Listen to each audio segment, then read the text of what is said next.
Happy Sunday.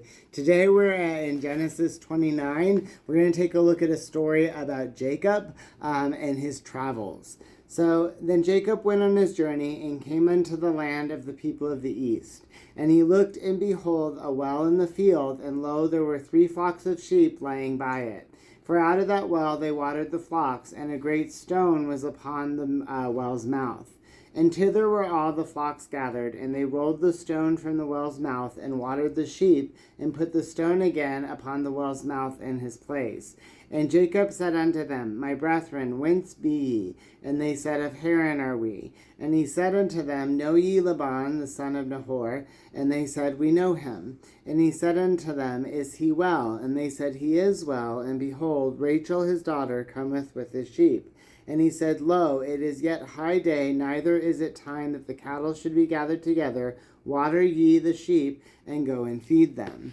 So in this world, right, wells were so common because water was so key. So as Jacob comes upon these shepherds who, by all means, were probably much younger than he is, he kind of is interrogating them, asking a little bit about the family, because as we're going to see here and talk about in just a moment, he's been through a little bit of a journey, right? And he's returning back home to where his family is because he's done some dedication with the Lord, and on his path, the usurper in the line has now really come into his own, taken place for the Lord's calling.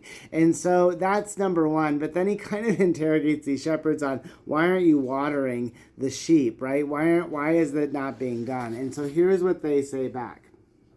And they said, We cannot until all the flocks be gathered together, until they rolled the stone from the well's mouth, and then we water the sheep. So what they're saying is we need more men. The stone's too big, it's too heavy, we're not able to do that. And then watch what happens next as we talk a little bit about Jacob here. And while he yet spake with them, Rachel came with her father's sheep, for she kept them. And it came to pass, when Jacob saw Rachel, the daughter of Laban, his mother's brother, and the sheep of Laban, his mother's brother, that Jacob went near and rolled the stone from the well's mouth, and watered the flock of Laban, his mother's brother. And at that point, Jacob's going to meet Rachel. He's going to give her a kiss and greeting. He's going to have her run back to her father's house, probably speechless. He's also going to give the father a kiss. I want to point out seems to me to just be the greeting. And it's pretty amazing, right? Here these shepherds were waiting for all these guys to come to help him roll the stone away. Jacob sees Rachel, and he can roll that stone right away. And where I really do see that is, aside from a young guy being smitten with a young lady, right, a beautiful lady, I also want to go back where we were in Genesis 28, right, where Jacob encounters a dream with the Lord. And in that, when we get to verse 28, 15, the Lord makes a promise to Jacob, and he says, And behold, I am with thee, and will keep thee in all places to whither thou goes, and will bring thee again into this land, and I will not leave thee until I have done that which I have spoken of thee.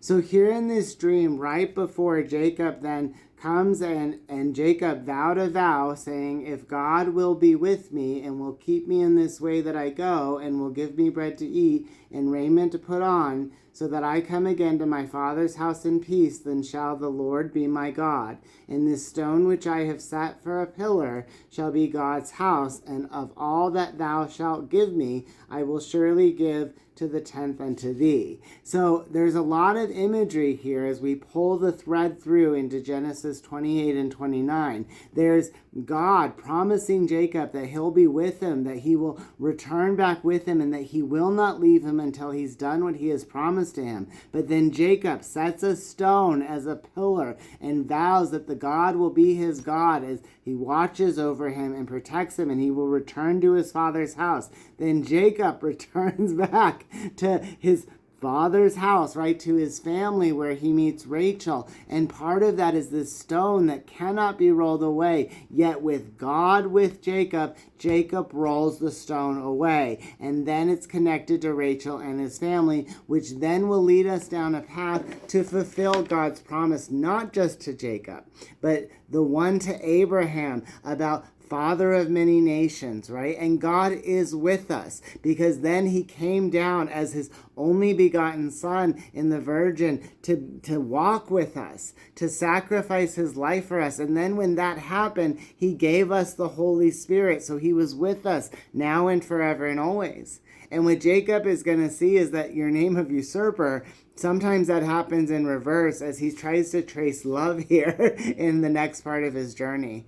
But before that, he rolled the stone away, which he also set, which God promised to be with him and to return to him. The first relationship that Jacob really entered into that mattered in this story is the one with God.